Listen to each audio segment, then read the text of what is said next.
The problem is, or the dilemma is, a guy only sees in his way of solving problems, and a girl only sees in her way of solving problems. So when you get the two together and they have a problem, she wants to talk about it, he wants to fix it. Neither of those work for the other in general. Do you get that? Does that make sense so far? So, and I know this to be the case so many times. My wife, she'll start telling me about something, and suddenly it's just coming out. Just and in my mind I'm going, okay, the solution to that one is this, and the solution to that is this, and the solution to that is this, and I know that this will fix that.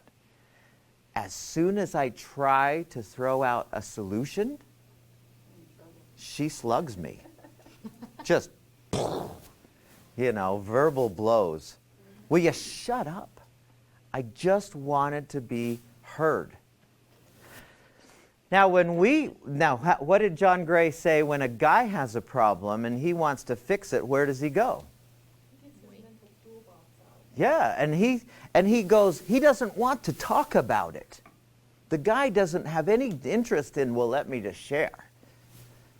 He gets the toolbox, and here's how we fix this problem, whatever it is, emotional, physical, whatever it is. And the revelation, I think, that was beautiful about John Gray's book is recognizing that guys, knowing that this is how she likes to solve the problem, don't try to fix it, and vice versa.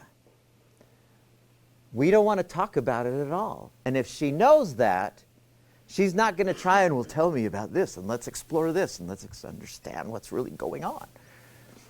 Does that make sense?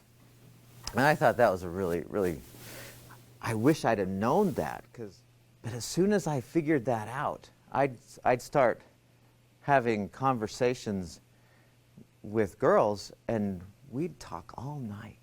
We just, because I figured out that's how they love to solve them. But I never would try and fix it for them. I'd never try and then they would just keep talking. They'd just keep talking. Didn't make any sense to me.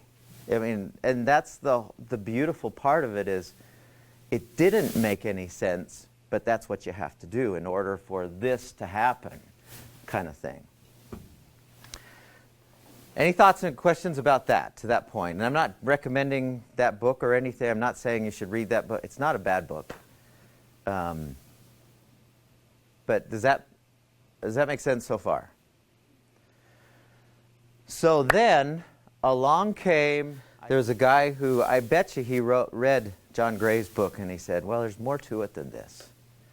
There's more to it than just talking during this time that keeps people together. And he wrote a book called, and we've all heard of it, The Five Love Languages. Who wrote that? Chapman. Gary Chapman, right? Yeah.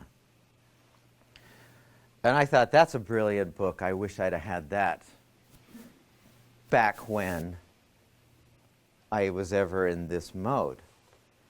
Because he confirmed to me the truth about and expanded on what John Gray was saying, that if you do certain things in certain ways, it seems to have better outcomes.